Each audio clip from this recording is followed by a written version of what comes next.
get right into the game changers with a person who was essentially pivotal to the creation of the mountain bike genre.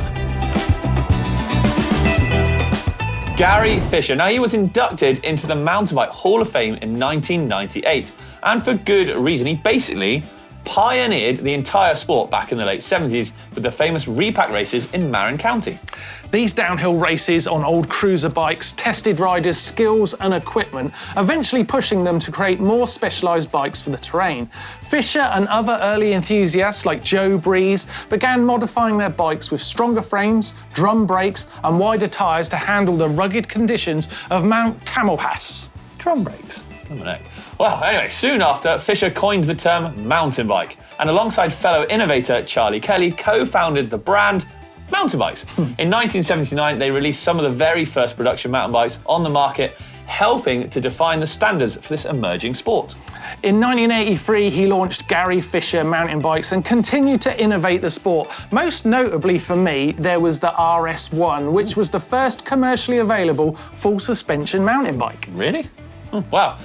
Designed in collaboration with former motorcycle champion Mert Lorwil, the RS1 featured a pioneering 4-bar linkage rear suspension system, adapted from sports car racing, which significantly improved handling and comfort on rough terrains. I think the RS1 still has a very handsome silhouette to this day, Mark. Yeah, it's a very nice bike. Trek bought the Gary Fisher brand in 1991, but the colourful character of Fisher himself has remained an integral part of the mountain bike community. He's continued to contribute to magazines and videos, notably his appearance in the documentary Clunkers. Do you remember that?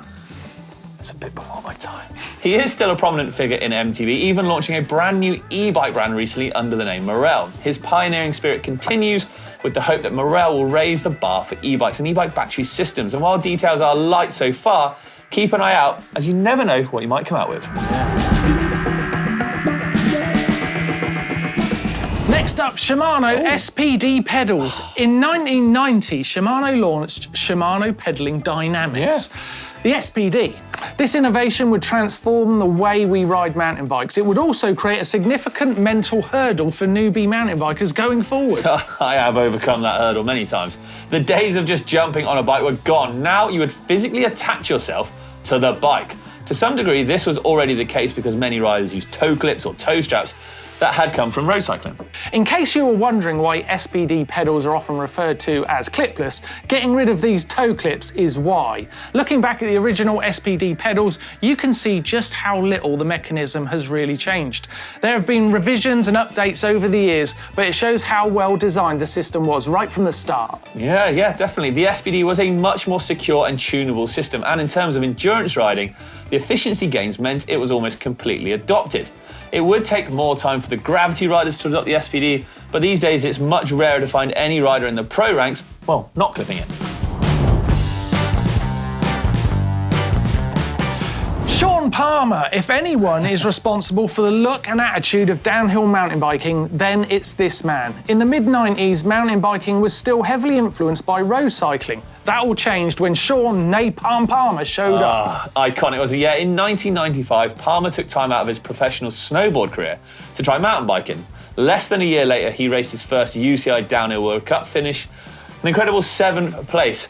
In his next World Cup, he took home 2nd. A month later, in his first ever Downhill World Champs, he missed out on 1st place by Martyn, 0.1 seconds. It's unbelievable. I know. While his meteoric rise in mountain biking was notable on its own, how he did it was what really made waves.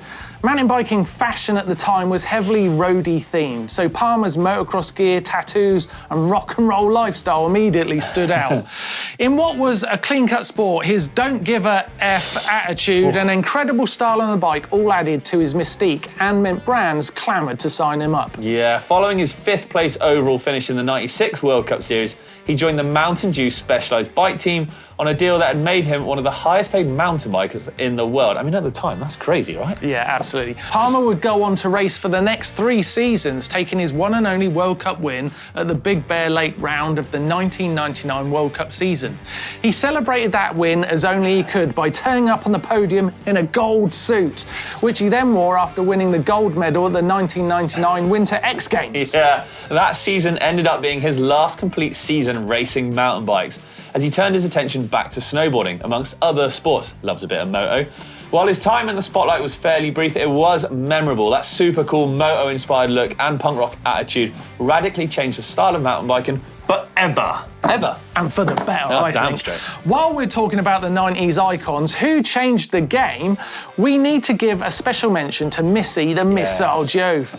Racing at a similar time as Shaun Palmer, she was every bit the icon he was. Yeah, known for riding while wearing a necklace featuring the desiccated body of her pet piranha.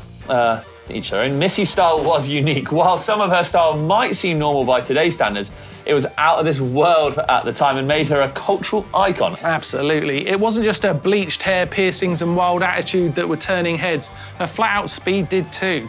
Missy bagged 11 World Cup wins, 2 World Cup overall titles, plenty of Norba titles, and even won the 1994 Downhill World Championships. I remember it well. Yeah, I mean, that's not a bad line, is it? Right, while off-track activities overshadowed her racing career for some, it's undeniable that she was one of the most influential racers of her generation, if not ever. Yeah. Ever.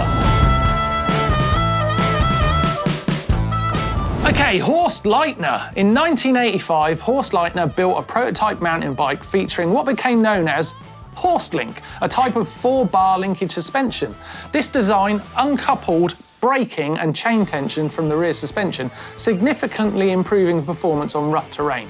His company, AMP Research, released the B2 bike in 1993, which was a complete concept at the time when most suspension designs were still experimental. At just 23 pounds, 10.4 kilograms, it rivaled elite-level rigid XC bikes in weight. Yeah, the Horst Link was so successful, it was licensed by Rocky Mountain Bicycles, Turner, Mongoose and Titus bikes, and copied by many others. Specialized later purchased the patent and used the Horst Link as their cornerstone of all their dual suspension bikes under the name FSR. Yeah, the patent expired in 2014, which has allowed other brands such as Canyon to incorporate Horst Link designs in their bikes. Beyond suspension, Leitner also made significant contributions to mountain bike braking system. His compact, lightweight and powerful disc brakes were a massive challenge to all the brake companies and demonstrated how they need to improve their products. Yeah. I like it. What a guy. Now, the dropper post. Today, dropper posts are considered one of the most impactful innovations in mountain biking, alongside big developments like full suspension and disc brakes. They allow riders to control seat height for both climbing efficiency and descending capability, enhancing overall bike handling and rider confidence. I literally couldn't imagine a bike with that one. No, I can't either. Yeah, the dropper concept has roots dating back to the 1980s. The concept began with the Height Right in 1984, a spring device allowing quick saddle height adjustments. Initially, many riders were sceptical of the idea, seeing it as unnecessary weight and a potential failure point. Yeah, I didn't love it. However, the benefits of controlling saddle height soon became undeniable, especially as technology improved. After falling out of favour, the idea was revived in the late 1990s and early 2000s, thanks to the KS Kind Shock product from Martyn and the Gravity Dropper. Wayne Schitz founded that company in 2002, introducing remote activated posts. Yeah, game changer. In the 2010s, the dropper was cemented into MTB, but that success is probably tracked back to the Speedball post that was developed by Maverick in 2004. Crank Brothers licensed Maverick's design for their Joplin post in 2007. RockShox's introduction of the reverb in 2010 was probably the most significant milestone for the dropper. Modern dropper posts have evolved to become more versatile with adjustable travel lengths and greatly improved reliability. Compared to original bulky designs like the Height Right, today's posts are lighter, smoother, and indispensable for everyone from trail enthusiasts to pro racers. The Athertons. Rachel, Dan and G have done so much for the MTB industry that it's actually quite hard to distill it into one video. They have had an incredible international riding careers, all three at the pinnacle of their chosen discipline. Then, of course, there are the titles. So many World Championship titles. There are literally loads of them. There was a legendary weekend in 2008 at the World Cup in Val Nord and Andorra, where all three won their respective World Cup events at the same venue. This incredible feat is still remembered as one of the most iconic moments in MTB history, Mark. It certainly is. As time went by, they each went their own way. Dan focused on trail building, planting the seeds for Dovey Bike Park and helping keep events like the Red Bull Hardline pushing the boundaries for mountain bike events. Yeah, Dovey Bike Park's mad, isn't it? It's great. It is, yeah. Rachel kept racing, although took time out to have a child. That didn't slow her down, though. After a 4-year break from the sport, she returned to the World Cup scene in 2023.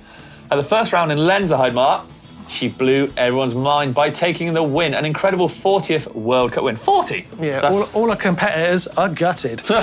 G stepped back from racing full-time in the early 2020s, but continued to organise and race at the Red Bull Hardline and compete at the legendary Red Bull Rampage. Some brutal crashes and accompanying serious injuries have meant some significant time off the bike, but he's still one of the gnarliest riders out there, as you can tell from the latest Ridgeline edit he released recently. Yeah, that's wild, isn't it? Kazakhstan looks amazing as well. It does look good. Yeah, their legacy has grown way beyond those riding feats. Now, these days they are focused on building Dovey Bike Park in North Wales, which serves not just the local riding community, but the entire UK scene, creating a world-class riding destination that attracts riders of all levels. We could stop there, but of course there's also the Atherton bike brand too, which is paving the way for a completely fresh approach to how to build bikes. They utilised 3D printing titanium lugs combined with carbon tubes, allowing for an unprecedented level of customisation and precision, making their bikes some of the most desirable and technologically advanced MTBs on the market. Yeah, they then broadened their range more recently with the S-Series, all aluminium frames offering Atherton bikes performance at a newer, lower price point. In 2009, a young trials rider released an incredible video called Inspired Bicycles, Danny MacAskill. It's still an incredible video, and the effect it had was absolutely transformative for the bike media. The mixture of timing and Danny's talent demonstrated the power of the internet, specifically YouTube, in creating a global superstar. It had become the model career for all influencers to copy, including this guy. That's true. Danny changed the game, exporting cycling to hundreds of millions of people and providing a path to professional riding that previously just didn't exist. No, since then, Danny's influence has extended far beyond a single viral video. He's inspired a whole new generation of trials and MTB riders, motivating countless people to get on their bikes and push their limits. Yeah. Danny's collaborations with big brands like Red Bull and Adidas, as well as his follow-up videos like The Ridge and Imaginate, which I personally think is nearly perfect, have kept his career thriving. Each of these projects pushed the envelope even further, showing his versatility and fearless creativity, as well as the sheer fun you can have riding bikes. Love Danny. That's good, isn't it? Next up, Bowhead, a slightly more personal one for me here, but one that is important for the industry as a whole. Christian Bagg and his company Bowhead have transformed the adaptive mountain bike scene. Yeah, Christian and his amazing team at Bowhead created a bike that has not only made mountain biking possible again for wheelchair users like this guy, which on its own would be enough. Yeah. No, Bowhead has turned AMTB into one of the most accessible disability sports ever.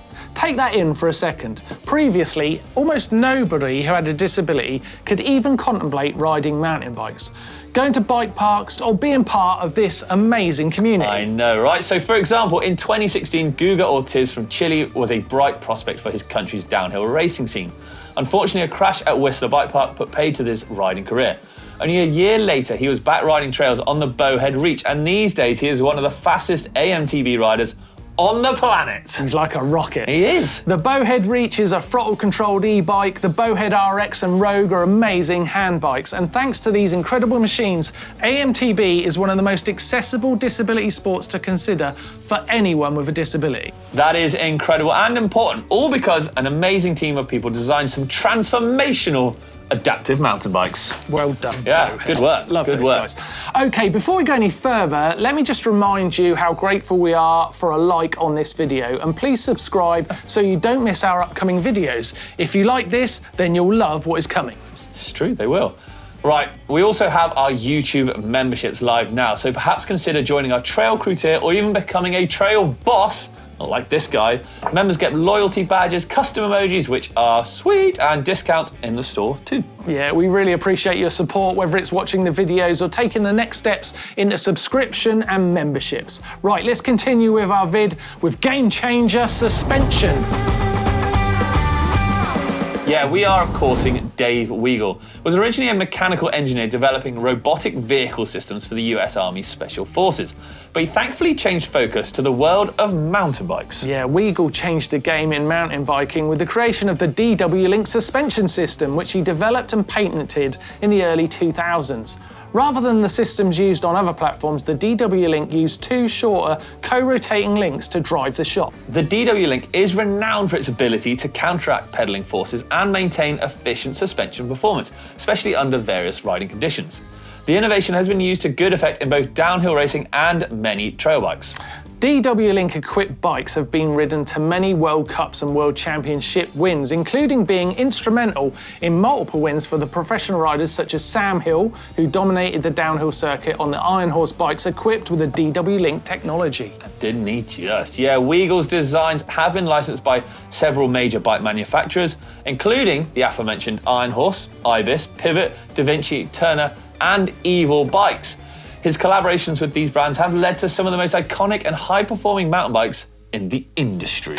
More recently, updated versions of the DW Link have featured on some high-profile bikes. The Athertons A-Series bikes use the DW6 system, with their new S-Series bikes using the DW4 system.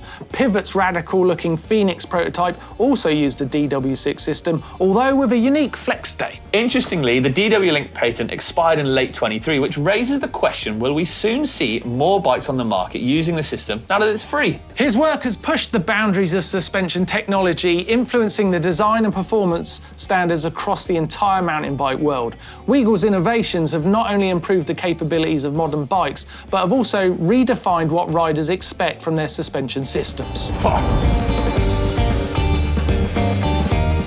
Tubeless tyre technology was not a new idea when mountain biking was born in the 80s. It had been a standard in cars since the 50s and actually was originally tested as early as the 20s. It took until 99 before the potential for this game-changing idea to enter the MTB world. Yeah, this was thanks to Mavic, who released the UST rim that worked with tyres by Michelin and Hutchinson to create the first steps into tubeless. The groundbreaking UST was then followed by brands such as Stans, Bontrager and WTB, releasing the tubeless ready systems that we can recognise as the current products we have today. Yeah. The advantages of tubeless are many, but the headliners are lighter, better performance, lower pressures, and of course, less punctures. Oof. The difference this technology has made on mountain biking is subtle, somewhat hidden in plain sight. However, the impact, pardon the pun, is quite profound. What you like. Just ask any mountain biker who rode through the pre-tubeless era what it was like riding any kind of aggressive trails with inner tubes and how many spares they had to bring along with them. I know I took about 1 billion. Yeah, tons. Yeah. Right, SRAM Eagle drivetrain. In 2010, SRAM pioneered and developed the 1x drivetrain system for mountain bikes, which was inspired by modifications made by pro cross-country racers. SRAM created key innovations like X-Sync chainrings, which featuring alternating wide and narrow teeth for improved chain retention. It's kind of the narrow wide as it's called now, and wide range 11-speed cassettes to ensure sufficient gearing options, Mark. However, the leap forward came in 2016 with SRAM Eagle, which pushed the boundaries by introducing 12-speed cassettes that provided a massive 500% gear range, allowing riders to tackle both steep climbs and fast descents without needing a front derailleur. This advancement made 1x drivetrains truly versatile and suitable for all types of mountain biking. The advantages of 1x drivetrains are obvious but amazing nonetheless. You get simpler operations with a single shifter, better chain retention and reliability in challenging conditions, reducing weight due to fewer components and a cleaner cockpit layout. Absolutely. Nice. A more subtle advantage, but a key one nonetheless, is the removal of the mounting point for that front derailleur. This has allowed frame designers and engineers to create all kinds of new suspension kinematics and platforms with this newfound freedom. Ah, yes. These benefits have led to nearly all new mountain bikes being equipped with 1x systems, which in turn has improved frame designs along with way better performance. Yeah, can you remember the last triple chainer in your ride? Triple? Triple. Ooh. Right, Fair to say that SRAM's innovations have made the 1x drivetrain an essential component of modern mountain biking. Oh, Mark, that is all we've got time for, unfortunately. It is the end of the video. There are some incredible game-changing people and products that the mountain biking world simply could not do without. Yeah, I hope you've enjoyed that little exploration. Let us know what you think. Give it a like and help it reach more bike riders. And don't forget to subscribe. We look forward to entertaining you with more great videos coming soon.